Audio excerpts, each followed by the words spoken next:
నమస్తే. ప్రస్తుతం మనతో పాటు సినీ ప్రముఖ విశ్లేషకులు ఇమ్మంది రామారావు ఉన్నారు. ఆయనతో మాట్లాడదాం. నమస్తే సార్.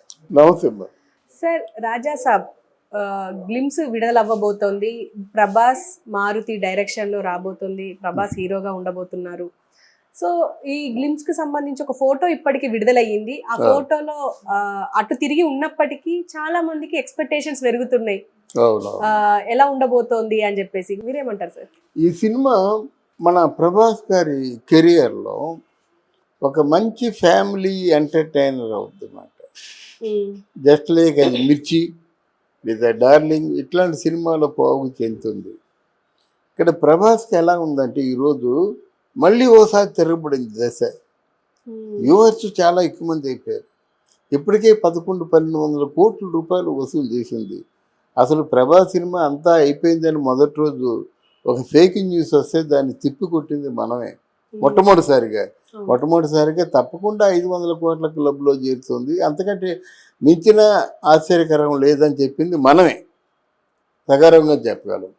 తర్వాత అది 1000 కోట్లు చేరింది, మళ్ళీ ఇంకోసారి చెప్పుకున్నాం. ఈరోజు 1200 కోట్లు చేరింది.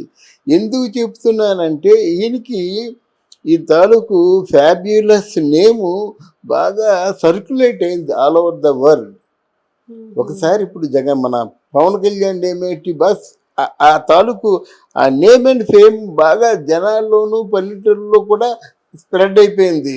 నా దృష్టిలో రాజకీయంగా ఆలోచించినట్టయితే ఎన్టీ రామారావు గారి తర్వాత ఎన్టీ రామారావు గారి కంటే ఎక్కువ పాపులర్ అయినటువంటి నేమ్ పవన్ కళ్యాణ్. ఎన్టీ రామారావు గారు సిటీల్లో తిరిగాడు కానీ అంటే పల్లెటూళ్ళలో ఆయన సినిమాలు బట్టి క్రేజ్ వచ్చింది. ఇక్కడ పవన్ కళ్యాణ్ వ్యక్తిత్వం బట్టి క్రేజ్ వచ్చింది. ఒక్క మాటకు పడిపోయారు అంతే. ఆయన సొంత డబ్బటమ్మా పాపం. కౌలు రైతులు చచ్చిపోయారంటే అందరికి ఇచ్చారు. ఆ ఒక్క మాటతో అంటే ఎక్కడికో వెళ్ళిపోయాడు. అలాగా ఇక్కడ ఇంచుమించు అదే దారిలో ప్రయాణిస్తున్నాడు ప్రభాస్. ఎవరికైనా ఇప్పుడు అమరావతి ఉంది, అమరావతికి టక్మని స్పందించి 5 కోట్లు ఇచ్చాడు.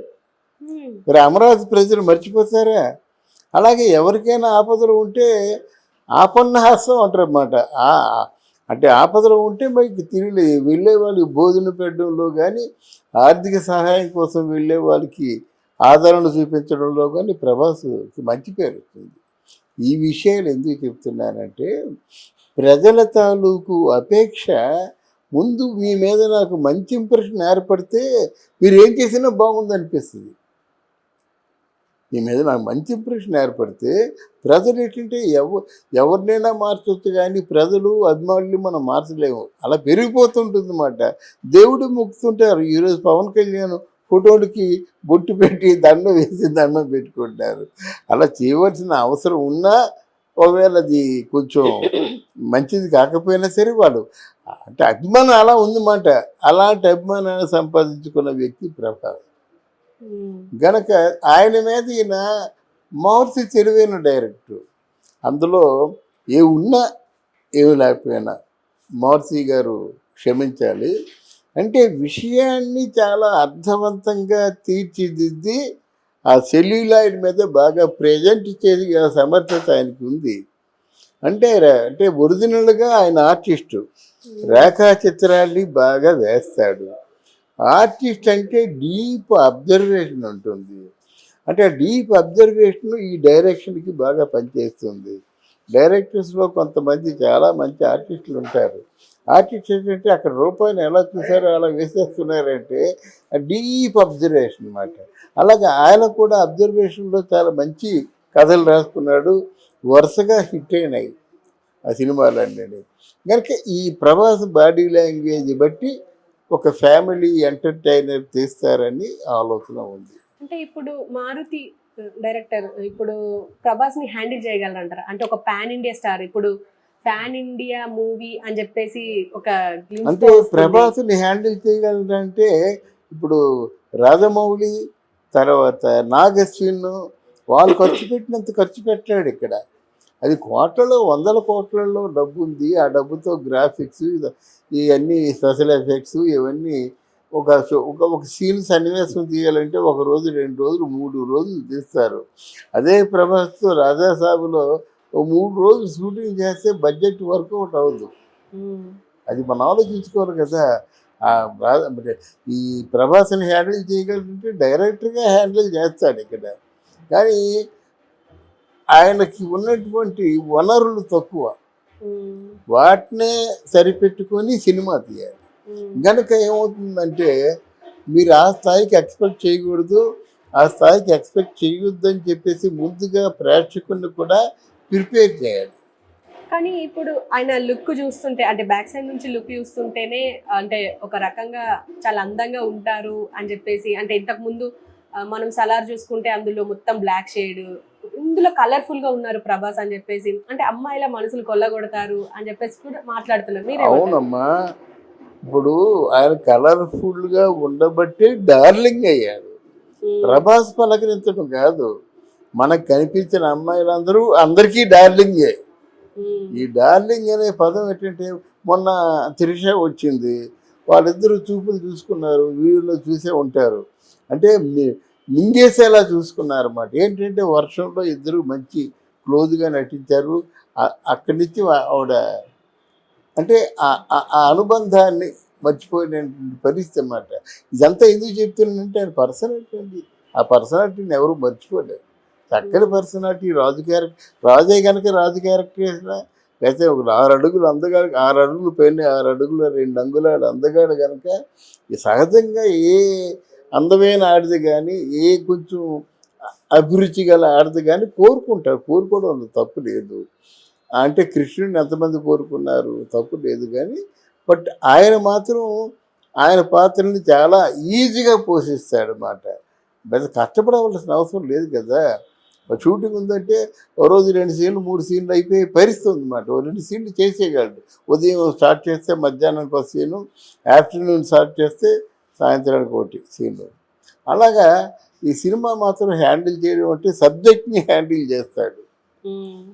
ప్రభాస్ని హ్యాండిల్ చేయడం అంటే ప్రభాస్కి తగ్గట్టుగా హ్యాండిల్ చేయడం కష్టం. మీకు ఉదాహరణకి ఎన్టీ రామారావుని ఇప్పుడు దానవీర సూరకర్ణ శ్రీకృష్ణ పాండవ్యంలో ఆయనే హ్యాండిల్ చేసుకున్నాడు. తర్వాత ఇంకొకసారి వచ్చినటువంటి ఉమ్మడి కుటుంబం సినిమా ఉంది కదా, చాలా సింపుల్గా తీశాడు. 2-3 సెట్టింగ్లు ఉంటాయి అంతే. అది స్టూడియోలో తీశారన్నమాట. మరి దానవీర సూరకర్ణ ఆయన ఆవిష్కరించినట్టుగా ఒక సోషల్ పిక్చర్, అందులో ఉమ్మడి కుటుంబం, ఫ్యామిలీ బ్యాక్గ్రౌండ్, చిన్న ఆర్టిస్టులు పెట్టుకొని బ్రహ్మాండంగా కృష్ణ కుమారి పెయిడ్ ఆర్టిస్ట్ ఉంది. ఒక ఇంకెవరు ఉన్నారండి, మన ఇక్కడ లక్ష్మి ఒక ఉమ్మడి కుటుంబంలో ఆర్టిస్ట్గా ఉంటుందన్నమాట.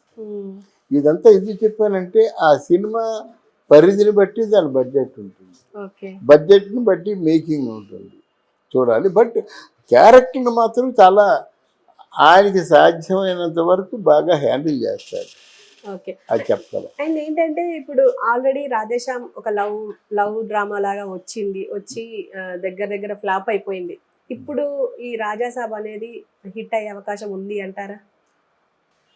ఆది పురుషు రాధేశ్యాము ఈయన కళ్ళు మూసుకొని విన్నాడు, ఈయన కళ్ళు మూసుకొని చేశాడు, అక్కడ డైరెక్టర్ కూడా కళ్ళు మూసుకొని చేశాడు.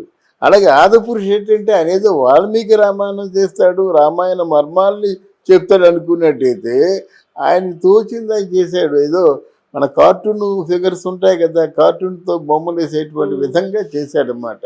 కనుక రెండు ఈయన కళ్ళు మూసుకున్నాడు, ఆయన కళ్ళు మూసుకున్నాడు. ఆయన కెరీర్కే పెద్ద గండి పడింది. ఇన్ బిట్వీన్ మధ్యలో వచ్చింది సాహో బాగా ఆడింది, దాంతో ఈ సినిమా కొట్టింది మాట. ఎక్కడికి వెళ్ళిపోయిందంటే కల్కి సినిమా చాలా హై లెవెల్స్కి వెళ్ళిపోయింది అన్నమాట. సార్ ఓకే, ఇప్పుడు ప్రభాస్, బన్నీ ఉన్నారు, తారక్ ఉన్నారు, రామ్ చరణ్ ఉన్నారు, వీళ్ళందరినీ క్రాస్ ఆల్రెడీ కల్కితో చేశారు, మళ్ళీ ఇప్పుడు రాజాసాబ్తో చేసే అవకాశం ఉందంటారా? అంటే నా దృష్టిలో ఇంకా అంత పెద్ద టాక్ ఎవరికి రాలేదమ్మా. వాళ్ళు సినిమాలు చేశారు, సక్సెస్ అయ్యారు. మగధీర చరణకు ఉంది, తర్వాత ఏమో ఈయనకి బన్నీకేమో పుష్ప ఉంది, అంతే కదా. ఇప్పుడు తారక్కి ఇంకా అంత ఇంటర్నేషనల్ వైడ్గా నేమ్ లేదు. తారక్ త్రిబులార్లో చాలా మందికి తారక్ అంటే మన రామ్ చరణ్కే మంచి పేరు వచ్చిందమ్మా. అందువల్ల అంటే జనరల్గా సోలో హీరో కాదు కదా, రామ్ చరణ్ సోలో హీరో. ఆయన దాని పేరు ఏం పేరు, మగధీర ఇండివిజువల్గా ప్రూవ్ చేసుకున్నాడు కదా, పుష్ప ఈయన ఇండివిజువల్గా ప్రూవ్ చేసుకున్నాడు కదా. అందువల్ల వాళ్ళతో పోల్చుకుంటే కొంచెం తక్కువే. బట్ వాళ్ళిద్దరికంటే మంచి ఓ బెటర్ యాక్షన్ చేస్తే చేయొచ్చు కాక. ఎవరు వీరికి తారక్. తారక్ డ్యాన్సు తెలుసు, ఫైట్స్ తెలుసు, మంచి రూపం ఉంది, అంతా బాగుంది. కానీ ఒక మంచి సినిమా పడాలి. మరి అటువంటి సినిమా దేవర అవ్వచ్చు కనుక. బట్ వీళ్ళు ముగ్గురితో పోటీ కాదు ఆయన. ఇంటర్నేషనల్గా ప్రభాస్కి ఎంతోమంది డార్లింగ్లు ఉన్నారు, ఎంతోమంది అభిమానులు ఉన్నారు. వీళ్ళందరినీ మెప్పించిన మనిషి ప్రభాస్ కనుక ఇప్పుడు కల్కితో మొత్తం ప్రపంచాన్ని గలగలలాడిస్తున్నాడు కనుక డెఫినెట్గా ఈ రాజాసాబ్ సినిమాతో ప్రభాస్, ఈ రాజాసాబ్ సినిమాతో ప్రపంచంలో ప్రభాస్ అభిమానులందరూ కూడా పండగ చేసుకుంటారని మనం ఖచ్చితంగా చెప్పచ్చు. Okay sir, thank you thank you అమ్మా.